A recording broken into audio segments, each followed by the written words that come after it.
those of us here and those of us certainly participating in the Democratic caucus are 100% committed to working on the issue of the ACA premium tax credits and preserving access to health care for millions of Americans. The question before us is how's the best way to get there?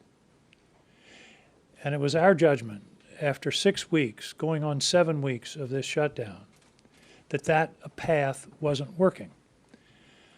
The test was last week when the majority leader put forward a proposal that was pretty simple, straightforward, 1-year extension of the tax credits. It was met with universal opposition in the Republican caucus. It wasn't going to happen. So the question before us, before those of us here who decided to vote yes tonight, the question was, does the shutdown further the goal of achieving some needed support for the extension of the tax credits? Our judgment was that it would not produce that result. And the evidence for that is almost 7 weeks of fruitless attempts to make that happen. Would it change in a week or another week or after Thanksgiving or Christmas?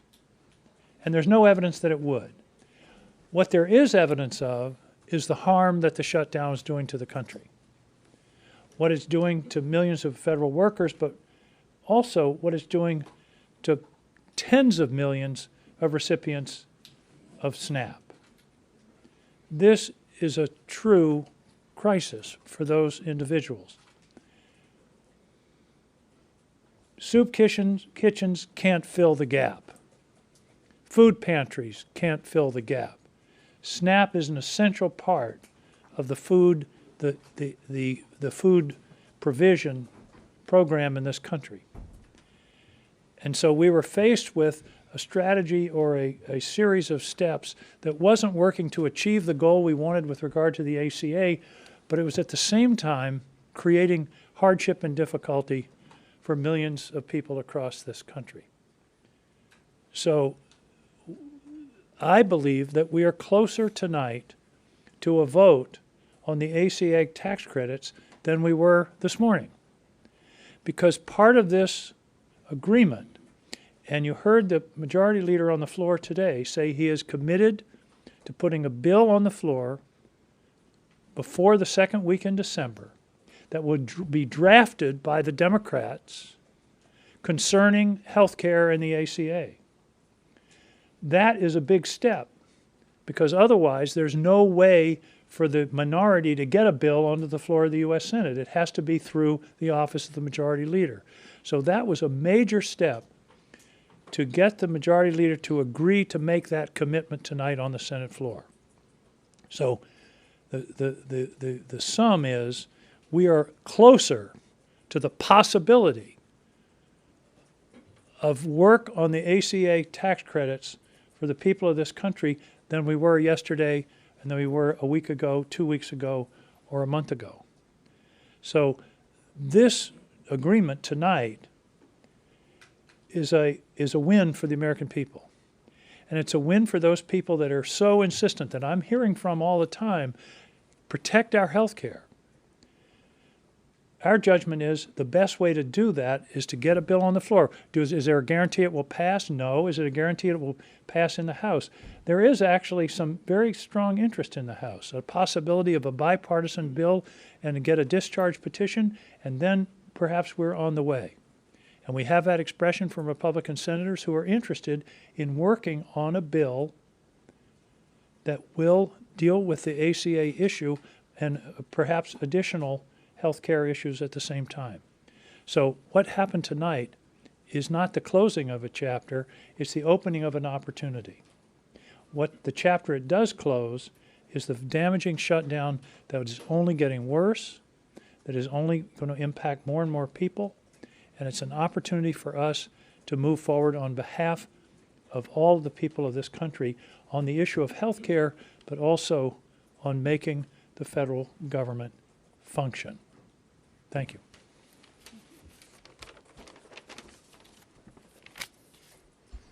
Well, good evening, everybody.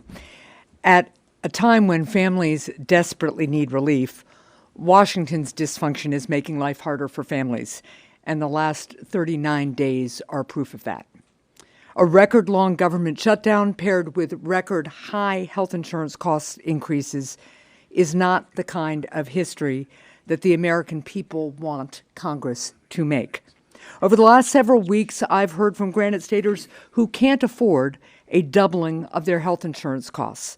I've also heard from families about the deep pain that the government shutdown has caused, made worse by a president who illegally and repeatedly chose to cut off help for families who are just trying to buy groceries. After weeks of bipartisan conversations, I voted today to reopen the government so that we can get back to the work of helping Granite Staters. This agreement funds SNAP and food assistance programs, ensures that law enforcement, air traffic controllers, and other federal workers get paid, reverses the president's recent reckless layoffs and prevents them from happening in the future, and crucially, gives Congress a clear path forward to protecting people's health care. Our work to deliver relief for families now enters an important phase.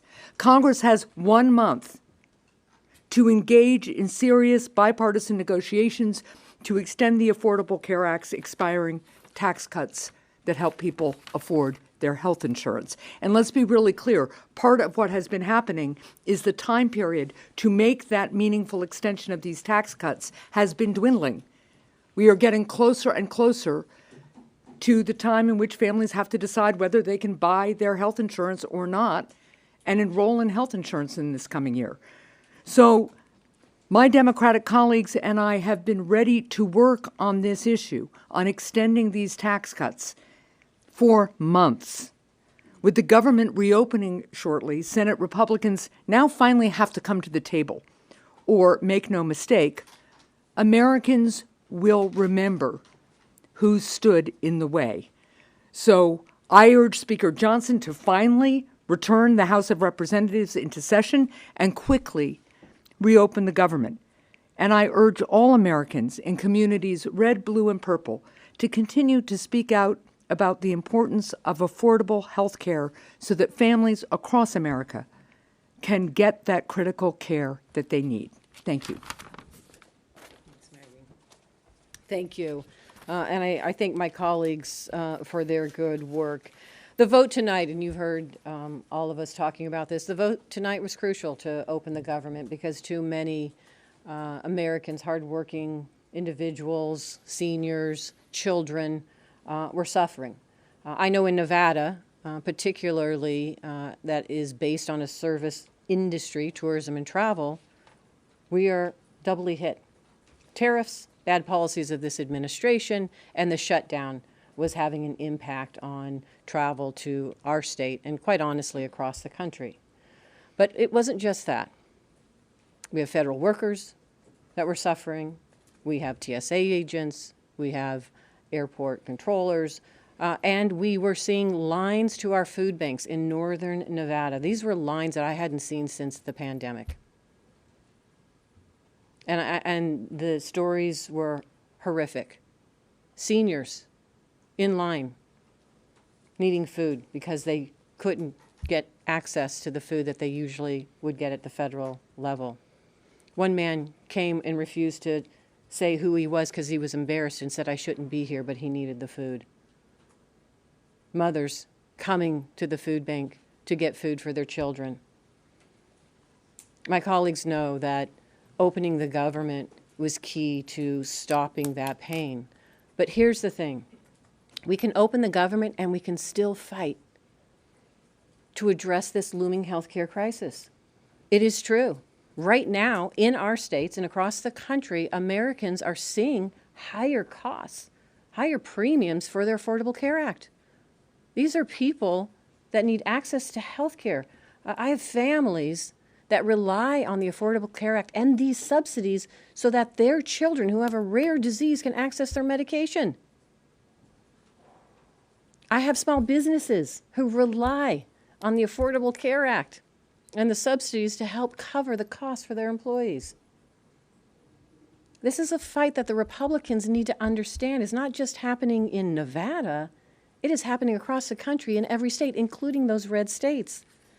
This fight tonight is, I agree with Senator Angus, is just the beginning. This is the beginning to show and fight for Americans across the country.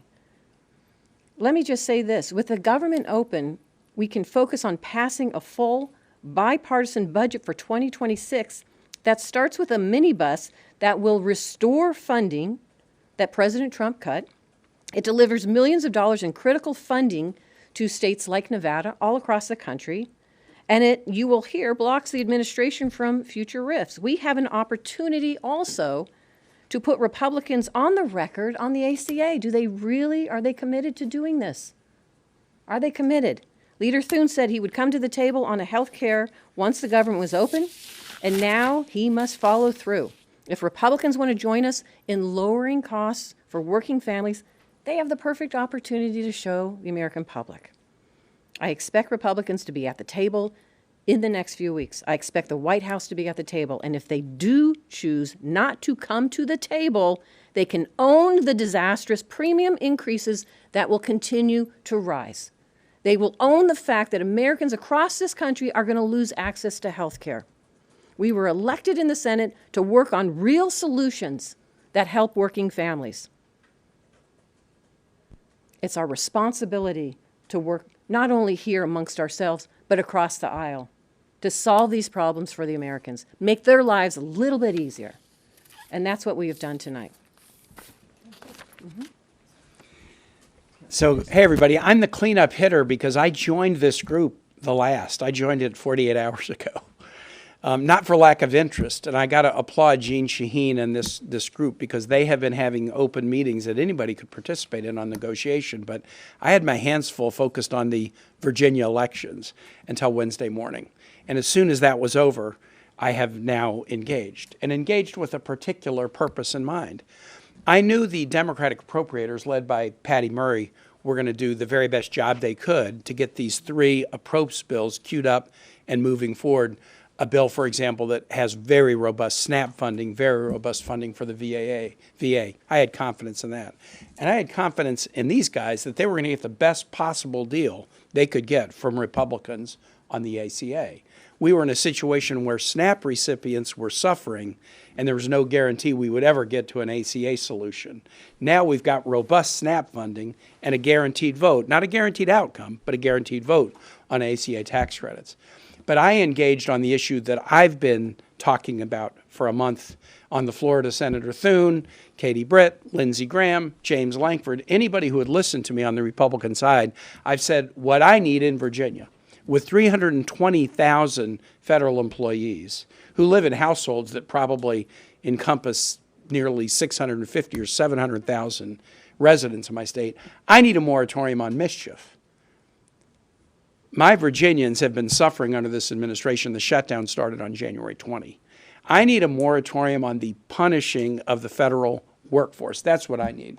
And so I joined this group to make sure that we could get important protections for federal employees. And what we have in this bill is the restoration of all the furloughed employees and a guarantee of their back pay, the restoration of all RIFT employees who got RIFT after October 1 with all of their back pay, and a guarantee of no RIFs. No RIFs going forward. 2 million federal workers, not just my 300,000, 2 million federal workers who are not uniform military now have a guarantee of no RIFs going forward. So they don't have to go into the holiday season with anxiety about what's going to show up on their email one morning at 5:30 a.m. That's a big win for 2 million federal employees, and added together with these other ingredients of robust appropriations bills and a guaranteed path forward to vote on fixing the ACA, that made me sign on and say, yes, we can do it. I had a number of Republicans on the floor tonight said, we were amazed that you got that no RIF guarantee in there. And I'm glad that we did, and we all worked so hard on it together, and I have huge respect for my colleagues who made this happen. Thanks. Thank you. Yeah. You say you're fighting on the Affordable Care Act. What do you say to your colleagues who say this isn't a fight, this is a capitulation? You're putting together, you're agreeing to a vote on a bill that it almost certainly will not become law, and you're allowing that to happen. Well, first of all, as long as the government shut down, the clear statement from Senator Thune and the Republican majority, and they control the Senate, the House, the White House, was we will not talk about health care with you. So there was no vote that we were going to get on the Affordable Care Act, premium tax credits.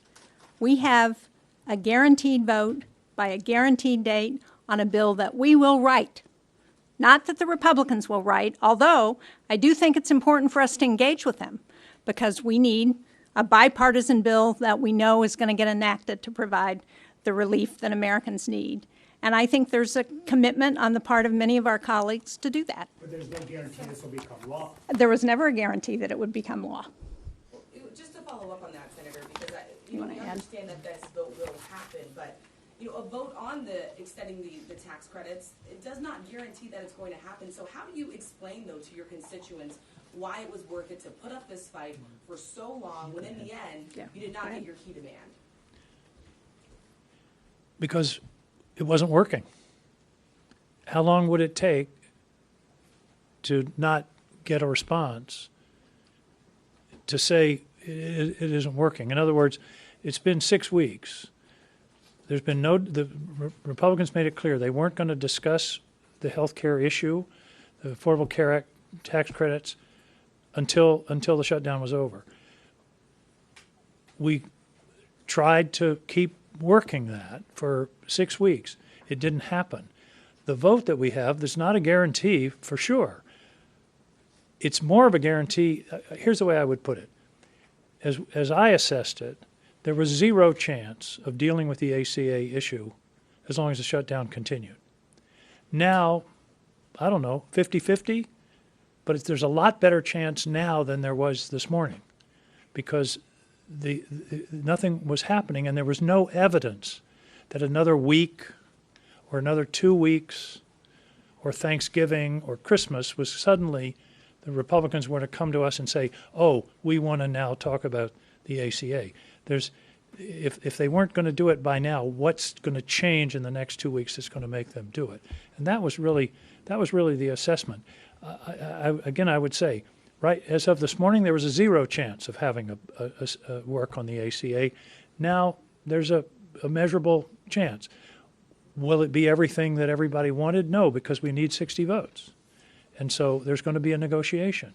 But Republicans have already started saying, well, here, if you did this or did that, maybe we can get there.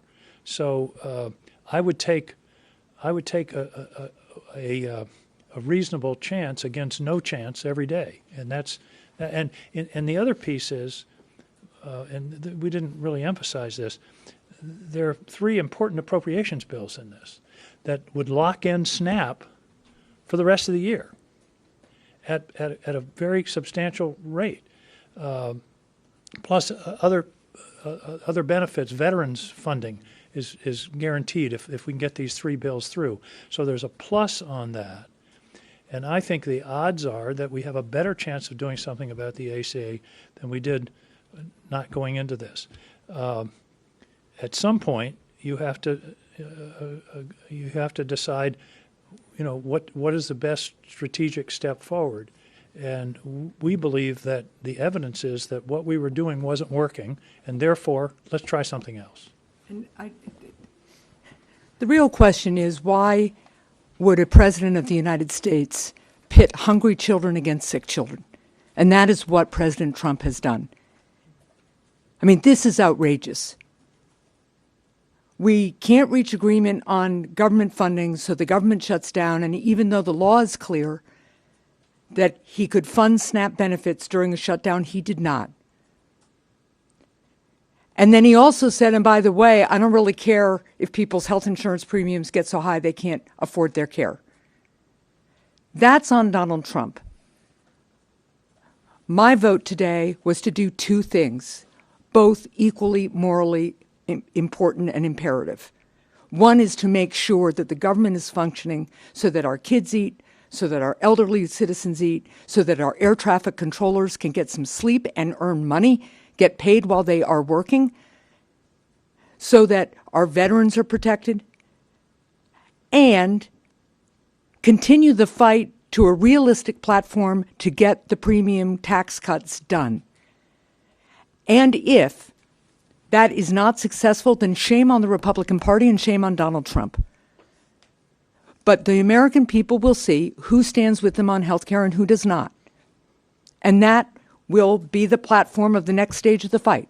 I hope we can find bipartisan agreement on an extension of those premium tax credits. In New Hampshire, couple of who are 60 years old or so, earning $85,000 a year, are seeing like a $15,000 increase in their insurance premiums. This has to get fixed. And we have about a month to do it before the harm gets to be irreparable. And again, if the Republicans can't come to the table and do something reasonable on this and make sure that people can afford their health care and that the whole private commercial market also doesn't see skyrocketing increases, then shame on them. Yeah.